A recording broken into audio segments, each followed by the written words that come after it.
Stories of Journey to the West, Chapter 46. Just before this, things were actually looking pretty good for the monks, weren't they? Yeah, surprisingly good. Sun Wukong had just, shown his power by calling for rain, which was a huge deal for the kingdom, solved a drought. So the king was impressed, ready to just let them go on their way. Exactly. He was all set to stamp their passports, basically. But the Taoists weren't happy. Here we go. They had been advisors for, 20 years? 20 years, yeah. And suddenly these monks show up and steal their thunder, quite literally with the rain thing. Yeah. The source says they were distressed. Makes sense. Their influence, their whole reputation, it's all on the line. Totally. Yeah. So they plead with the king, basically begging him, hold on, stop them, let's have one more contest, a final showdown. And the king, what's his deal? The text gives us a hint. Yeah, it does. He's described as confused and disorderly, which suggests he's, easily influenced. Not the most decisive leader, maybe? Probably not. He sees his longtime advisors upset, and he just goes along with it. Yeah. Okay, stop the monks, let's have another gamble. So what's this grand final challenge? It's not exactly arm wrestling, is it? No, not even close.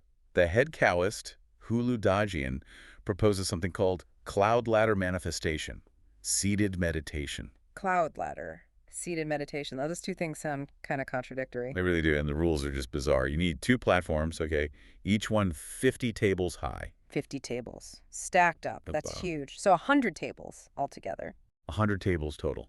Yeah, massive towers. And here's the kicker. You have to get up there without climbing. No hands, no ladders, no stools. So how? You have to ride up on a cloud head. That's the rule. Use magic, essentially. Ride a cloud up 100 tables and then sit perfectly still in meditation for hours. For a set number of hours, yep, that's the calendar. Okay, that is specific. What's the point supposed to be? Well, ostensibly, it's a test of spiritual attainment, I guess. Hmm. Even the king kind of doubts it at first. Yeah.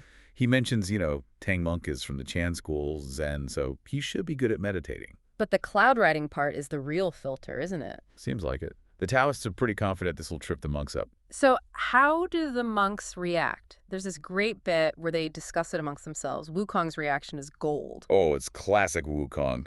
He lists all the insane things he can do: kick heaven, stir up the seas, carry mountains, juggle stars, transform into anything. All the usual great sage stuff. Right. But then he just flat out says, I cannot sit still. He literally says he doesn't have the sitting nature. Huh. The Monkey King can't sit still? He even jokes that if you tied him to an iron pillar, he'd just find a way to climb around on it. Immense power, but zero patience for just sitting. It's a brilliant character detail. So Wukong's out for the sitting part. What about Tang Monk? Well, Tang Monk pipes up and says he can do the meditation part. Mm-hmm. He mentions he's practiced deep concentration before, maybe for like 2 or 3 years, cumulatively. Okay, so he's got the discipline. He does. Wukong then clarifies, look, it's only for 2 or 3 hours this time, Master, not years. So the duration isn't the issue for Tang Monk. Right, so what is the issue for him? The getting up there. He says point blank, I cannot ascend.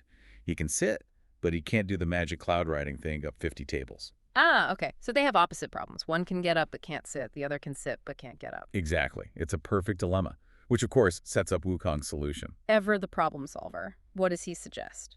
Super practical. He tells Tang Monk, basically, you go agree to the contest, I'll get you up there. Simple as that. I'll handle the transport. Pretty much, he'll provide the cloud ladder service. So Tang Monk goes, yep, I can meditate, tells the king he's in. They build the platforms really quickly. Super fast. And the contest starts. The Taoist champion, Hulu Dajian, goes first. He uses something called a sheet cloud to float up to the west platform. A sheet cloud. Okay. And Wukong? Wukong uses a much fancier 5-colored auspicious cloud to gently lift Tang Monk onto the east platform. Very stylish. But Wukong doesn't just drop him off and leave, does he? He's already scheming. Never. He's always steps ahead. First, he plucks out a hair. Standard Wukong move. Transforms it into a perfect copy of himself, standing down below with Baji and Sha Seng. He even tells them, don't talk to the fake me. Why the decoy? So he can be somewhere else without anyone noticing he's gone. Because then he transforms himself into something tiny. But with a time. A little insect. The text calls it a Jiaoliao insect, maybe like a cicada or a gnat. Super small. Okay, so he's tiny Wukong now. Where does he go? He flies up and buzzes near Pigsy's ear, whispering, watch the master closely. He suspects trouble. Good instinct. Because trouble is definitely coming. The Taoists aren't playing fair. Not at all. Another Taoist, Luli Dajian, is watching from below. He decides to interfere. How? More magic. Yep, pulls a hair from the back of his own head this time, rolls it into a little ball, Okay. and flicks it up towards Tang Monk, who's trying to meditate peacefully 50 tables high. And the hair transforms, let me guess. Something nasty. You got it. It becomes a large, painful bedbug. Ew. A giant magical bedbug Yeah. that bites him on the head while he's meditating. Right on the head. Poor Tang Monk feels this sudden itch, then pain. But he knows if he moves, like scratches or flinches, obviously, he loses. What does he do? He must be going crazy up there. He tries to be subtle. The text says he tries rubbing his head against his collar, trying to relieve the itch without actually using his hands or making a big movement. That sounds agonizing. What are the disciples doing down below? They see him sort of twitching or looking uncomfortable, but they totally misunderstand. What do you think it is? Baji thinks maybe he's having an epileptic sheep wind, they call it. Shasang thinks it's just a bad headache, headwind. They have no clue about the magic bedbug. But Wukong, the tiny insect, hears them worrying. Right. He hears them saying epilepsy and headache, flies up to Tang Monk's head to check it out. He sees the bedbug. Sees this huge bedbug munching away. So even as a tiny insect, he manages to pinch it off. Wow. And gives his master's head a little rub to soothe the pain. Tang Monk immediately settles down, resumes his perfect meditation posture. Crisis averted, thanks to invisible insect Wukong. But Wukong knows where that bug came from, right? Oh, yeah. He's instantly suspicious. Mm. Thinks it's got to be those Taoists and their dirty tricks. And Wukong doesn't let things like that slide. Retaliation time. Absolutely. He flies down off Tang Monk's head, lands on some decorative carving on the palace like a beast head, and transforms again. From tiny gnat, too. Something much nastier. A 7-inch long centipede. Whoa. A big one. Who's he going after? Straight for the source of the problem, or at least the guy currently representing the problem up high. He goes for Hulu Dajian, the Taoist still meditating on the other platform. And where does he bite him? The text is specific, isn't it? Very specific. He bites him right in the dip of his nose. Ouch, right in the nose. By a 7-inch centipede. Yep, and the effect is immediate. Hulu Dajian completely loses his focus, his balance. He falls from 50 tables up. Tumbles right off. The text says a somersault 2 flips right off the platform, falls the whole way down, and nearly dies. That's decisive. Wukong doesn't mess around with counter-sabotage. Not even slightly. Palace officials rush over, manage to save the Taoists, carry him off, probably in pretty bad shape. So the competition is kinda over by default now. Pretty much. With Hulu Dajian out of commission, Wukong just floats Tang Monk back down on his auspicious cloud. And the result? Tang Monk is declared the winner. The elder is victorious, the text says. The king, seeing his Taoist champion fall and probably realizing things went sideways, finally agrees. Let the monks pass. So Deer Power Immortal steps up and suggests a new contest. Guessing behind a board, he calls it. Inside a sealed cabinet. And the king, who the text mentions is maybe not the sharpest. Yeah, dim-witted or confused is the phrase used, I think. He goes for it. Maybe just wants to move past the earlier loss. So contest 1 starts. Okay, so they bring out this red lacquer cabinet, royal looking, and the king tells the queen, put a treasure inside. She does. Yeah. And it's something specific and valuable, right? A mountain and river robe, heaven and earth skirt. Sounds great. Very grand. Clearly a palace treasure, something identifiable. Okay, but here's where Sun Wukong steps in. Unseen, of course. Right. He doesn't just sit back. He transforms into a tiny gadfly. That insect. A little bug.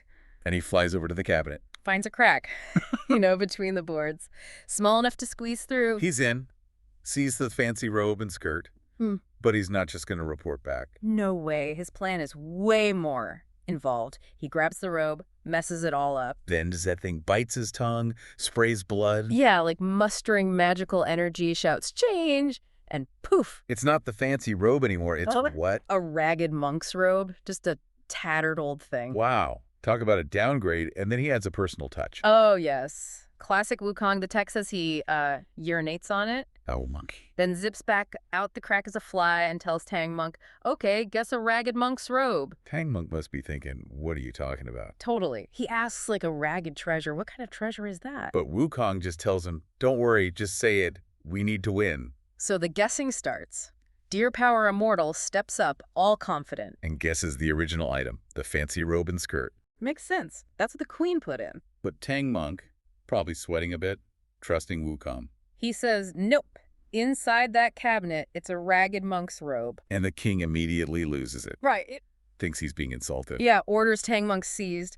This is an insult to the kingdom's treasures. But Tang Monk manages to plead, just open it first, look inside. And they do? And there it is. Exactly what Tang Monk said. The ragged monk's robe, maybe still a bit damp. Huh.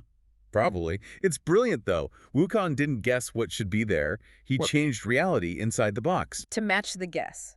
He completely flipped the script. It wasn't about identifying the queen's treasure anymore. It was about identifying his creation, something specific to them, the monks. Or everyone's noses. The king's just baffled. Right. The queen confirms she put the original robe in. Yeah. The king just kind of gives up. Yeah, blames it on weird palace magic or something. Things change in palaces, basically. And decides he'll place the next item. No more mistakes. Okay, so contest 2. The king's turn. He goes to the royal garden himself. Picks a huge immortal peach, like bowl-sized. Just one. Just one. Places it in the cabinet personally. Seals it up. Okay, so Wukong again. Yep, same move. Gadfly form. Through the crack. Sees the peach. And the text says he's happy about this. Delighted. Just what he wanted, it says. So does he transform it this time? Turn it into something weird? Nope. Different tactic. Changes back to his monkey form inside the cabinet. And just eats the peach. So the whole immortal peach. Every last bite. The text is really specific, like he gnawed it clean, even the little dents on the pit. So all that's left is the pit, just a bare peach pit, nothing else. That's audacious. Instead of transforming, he just removes the item, consumes it. Exactly. Shows how adaptable he is. The challenge changed. King puts it in himself, so the solution changes. Eliminate, don't just transform. Clever. And simple, in a way. Then he changes back to the fly, pops out, finds Tang Monk. And tells them. Guess a bare peach pit. Tang Monk must be terrified now, after the last close call. Oh, yeah. He's like, stop messing with me. A peach pit isn't a treasure. We almost got arrested last time. Pretty much. But Wukong's just like, don't be spared, just win. So, goat power immortal guesses. An immortal peach. Logical guess. But Tang Monk, taking a deep breath. It's not a peach. It's a bare peach pit. And the king. He put the peach in. He knows what's in there. He's adamant, says the Taoist guest right. I put a peach in, not a pit. Tang Monk insists. Open the cabinet. They open it, and only the pit. Cleaned. No flesh, no skin. The king must be really freaked out now. Startled, the text says. His heart is startled. He's wondering who ate it. Does he suspect Wukong? Not exactly. He says, I think a ghost or spirit must be secretly helping him. He goes supernatural. And there's that little side note about Pigsy and Sandy, right? Yeah. They're quietly chuckling because they know Wukong is a seasoned peach eater. A little inside joke for the reader. Love that. So Wukong wins again by changing the reality inside the box, this time by removal. Making the impossible guess the only possible reality. And the king's just left scratching his head. Okay. Round 3. This one feels like the peak. Tiger Power Immortal is back. Yeah, the one who lost the meditation contest. He's recovered, and he seems to have heard about the object-changing trips. And he thinks he has the solution. He boasts Wukong can change objects, fine, but he can't change a person. That's his theory. So his plan is? Hide a person in the cabinet, a young Taoist acolyte. He's sure this will stump the mom. An acolyte goes in, sealed up, Wukong's move. You guessed it, gadfly. Through the crack, sees the kid. Okay, now what does he do? He can't just eat him. Huh, no. This is where it gets really, really clever. He transforms himself. Into what? Into an old Taoist priest, someone the acolyte might trust. Smart. Deceptive. Very. He appears to the acolyte inside the dark cabinet, calls him disciple. Claims he snuck in using magic. Yep, escape magic. He spins his whole tale, says, listen, the monk outside, he's gonna guess Taoist acolyte. So we need to change things up to make sure we win.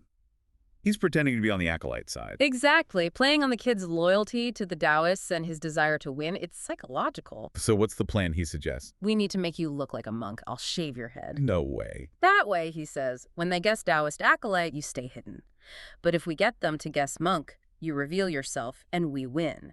He completely twists the logic. And the acolyte buys it. Amazingly, yes. He wants to win, wants to uphold the Taoists' honor. He agrees. So Wukong just shaves his head. Right there. Transforms his staff into a razor, shaves the kid's head, hides the hair in a corner. The detail is incredible. And the clothes. Taoist robes wouldn't work. Right. Wukong points that out, takes the kid's fancy embroidered Taoist robe, Blows on it with immortal breath. and turns it into a plain earth yellow monk's robe, puts it on the acolyte. But wait, there's more, isn't there? Oh yeah, the final touch. Pulls out 2 of his own hairs, transforms them into a wooden fish. You know, the Buddhist percussion instrument. Gives it to the kid. Yeah. And instructions. Tells him, okay, if they guess Taoist acolyte, stay quiet, don't move. If they guess monk, Then you jump out. push open the lid, knock this wooden fish, and chant some Buddhist scripture. But the kid's a Taoist acolyte. He says that, I only know Taoist scriptures, like the 3 Officials Sutra, the Big Dipper Sutra. So Wukong asks, Do you know Amitabha? You know, the basic Buddhist chant. everyone knows that one. Kid says yes. Wukong says, perfect, just chant that, loudly. Reminds him of the plan, turns back into a fly, and leaves. That is next level. He didn't just change the acolyte's appearance. He changed his clothes, gave him a prop, coached him on a performance. And got the kid to cooperate by tricking him, using the kid's own loyalty against his masters. It's manipulation plus magic. Mind-blowing. Okay, so Wukong gets out, tells Tang Monk. Guess a monk. Tang Monk hesitates again. Points out that monk is sacred, one of the 3 treasures. Like, you don't just guess that. Understandable hesitation. Meanwhile, Tiger Power Immortal makes his guess. A Taoist acolyte. Confident. He keeps calling for the kid to come out. But the kid stays hidden, just like Wukong told him. So Tang Monk makes his guess. It's a monk. And Pigsy jumps in. Yeah, Pigsy shouts, there's a monk in the cabinet. Loving every minute of it. And on cue. The acolyte throws open the lid, starts banging the wooden fish, chanting, Namo Amitabha, climbs out looking like a little monk. The reaction. The court officials just erupt in cheers. They love it. The 3 Taoists, speechless, utterly floored. Wow. Just, wow. What does the king do now? He's properly astonished. Says, okay, this monk definitely has supernatural help. He tries to figure it out, right? Yeah, he kind of reasons, well, maybe someone could sneak in, maybe even shave a head, but change the clothes and teach him Buddhist chanting instantly. That's impossible. That's beyond understanding, he concludes. He finally tells the Taoists, give it up, let them go. The head demon, Hulu Dajian, basically says, hey, we learned some stuff as kids, some martial arts. Let's gamble with them. And the king, understandably, is like, what? Especially when things like, you know, chopping off heads, cutting out guts, bathing in boiling oil. Yeah, the king calls them paths to death, which seems pretty accurate for most people. For sure. But Hulu Dajian, he insists they have this power, and they have to gamble everything. It's about saving face after losing earlier. so the king tells the Tang Monks group about this, well, frankly, insane idea. Yeah. And the reactions are mixed. Tang Monk, terrified. But guess who finds it hilarious? Monkey King, of course. He'd been off doing something else, comes back, hears this, and just bursts out, good fortune! Business has come right to my door. Classic Monkey. Pigsy tries to inject some reality, like, Monkey, these are deadly things, not business opportunities. But Monkey just brushes him off. That signature confidence, almost arrogance, right? Saying Pigsy just doesn't get what he can do. He even does this boastful little rhyme about how tough he is. Oh yeah, cut off my head, I can still speak.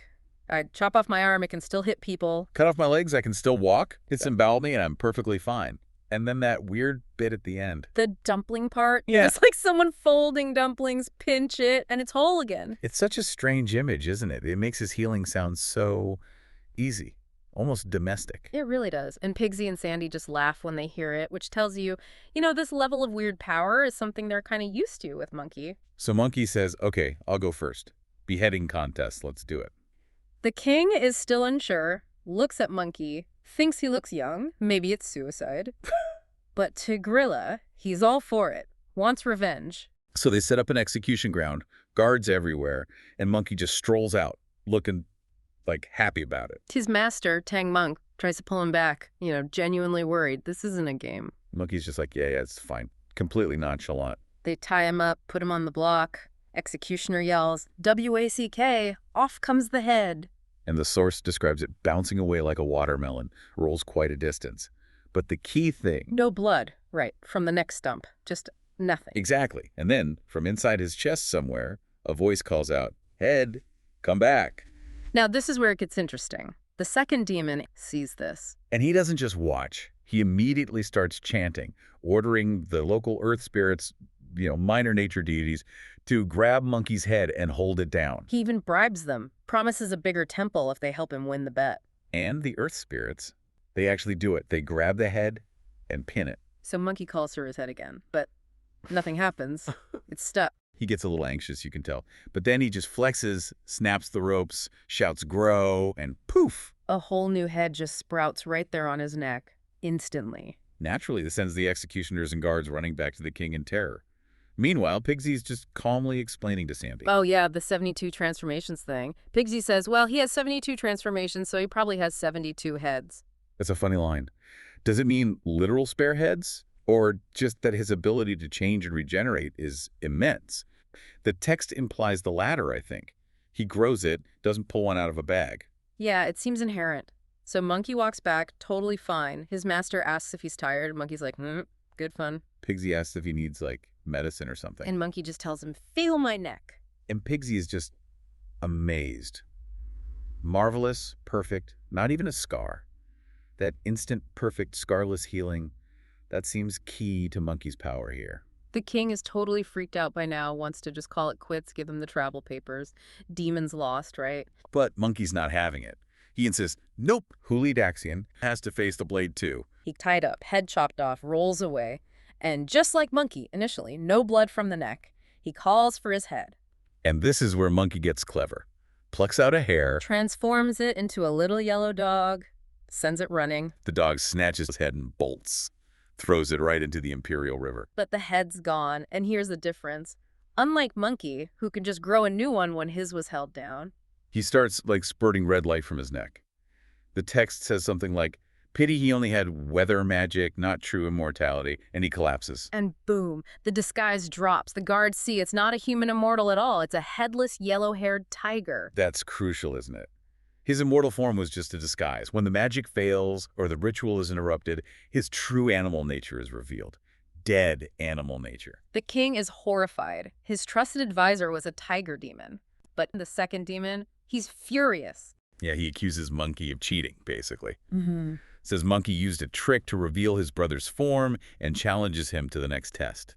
Disembowelment. And Monkey agrees, but with the weirdest excuse ever. Oh yeah, this is great. He says something like, well, I haven't had cooked food in ages, but someone gave me too many steamed buns recently. And my stomach hurts, probably worms. So yeah, let's cut me open. I need to take out my guts, wash them clean, before I go see the Buddha. It's so perfectly Monkey. Using this horrifying contest as an excuse for, personal hygiene because he ate too many snacks. Zero fear. Total confidence. The king, even after seeing the head thing, just tells them to head back to the execution ground. Monkey says he'll walk himself, but asks him not to tie his hands. Right, so I can wash my organs properly. So he leans against the post, opens his robes, shows his stomach. Executioner uses a knife, makes a cut. And Monkey just reaches in, pulls out his own intestines, spends a while, arranging them on the ground. The detail there is pretty graphic, but also casual. He's just handling his insides. Then he puts them back in, fiddles with them again, pinches the skin closed, blows on it, yells, grow! And just like the neck, it seals up instantly. Perfect. King's amazed all over again, offers the travel permit immediately. Please just go. But Monkey's like, hold on. This deer power. He steps up, and he's utterly convinced he cannot be beaten. Just radiating confidence, right? Our source describes him striding onto the killing ground, just like Wukong did before.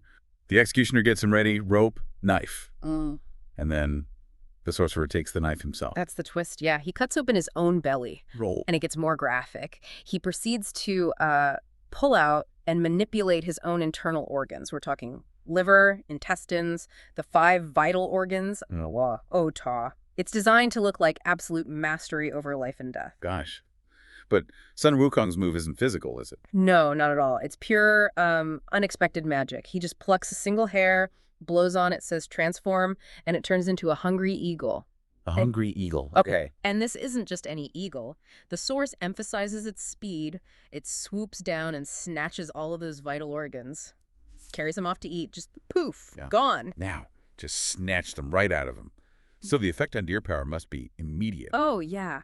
Fatal. The source doesn't pull punches, describing him as an empty cavity, broken belly, dripping goat. With his organs gone, well, there's nothing left. And then the reveal happens. when they cut him down. Exactly. The executioner cuts him down and he transforms back into his true form, a white-haired horned deer. Deer. Yep. The supervising official is absolutely stunned, reports to the king asking, how is he a horned deer? Yeah. All that human form, all that supposed power. And ultimately just an animal. So all that spectacle, the self-mutilation, showing off the organs, it was a deer doing that. That's quite the reveal. The king must be terrified. He is. But the other remaining sorcerer, Sheep Power, he's just blind with rage. Right. He blames the monks for his brother's death. Totally. And immediately escalates things, proposing the next challenge. And this one sounds just as impossible. He says he'll gamble on bathing in a pot of boiling oil. Yoko! Boiling oil? Seriously? Boiling oil. The king agrees, orders this massive pot filled with oil and has a roaring fire built underneath until the oil is literally bubbling hot. It's another impossible test, for anyone without real supernatural protection. And Wukong's response, it's just perfect. He hears the challenge and deadpans, oh, much obliged for your consideration. This little monk hasn't had a bath in a while. My skin's been feeling a bit dry and itchy. Might as well just go rinse off. Like he's heading to a spa. It completely deflates the sorcerer's attempt at intimidation. Totally. And then Wukong introduces this bizarre concept of different bathing styles. Yeah, he asks if it's a civilized wash or a military wash. Right, he explains. Civilized wash? Like, quick, you keep your clothes on, just a dip, and you lose if you get oil on your robe. But the game... That's the full show. Military wash. You strip down completely, leap into the pot, and just treat it like playtime. Doing acrobatics, splashing around. Naturally, Sheep Power chooses the military wash. So Wukong, ever the showman, apologizes for going first again. He strips off his robe, the show, and his tiger skin skirt, and just dives in. He's fine. Oh, more than fine. The source says he's in there turning waves and fighting currents, playing around just like he's swimming. Completely unfazed by boiling oil. Okay, meanwhile, Baji and Sha Seng are tied up watching this. What do they make of it? Well, our source tells us they're like biting their fingers, whispering in amazement. Really?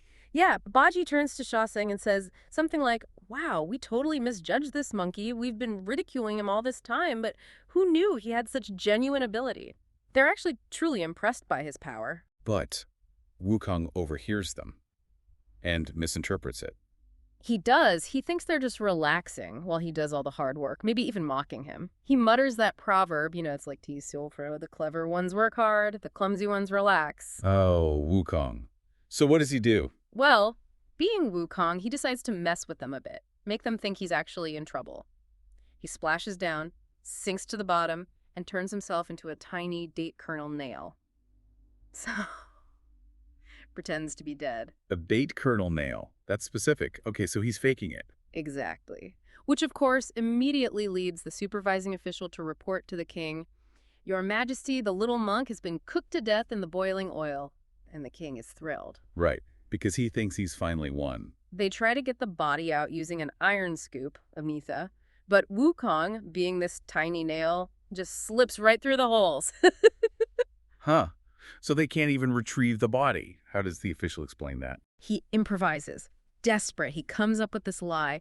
The monk's body was just so small and bones so tender that he simply melted away in the heat. Melted. That's impressive on-the-spot fabrication. Isn't it? The king buys it, orders the remaining 3 monks arrested. Baji, in particular, gets roughly handled. The text says he looks fierce as the guards throw him down and tie him up. Oh, dear. And poor Tang Sanzang. He's also tied up, but he maintains some composure.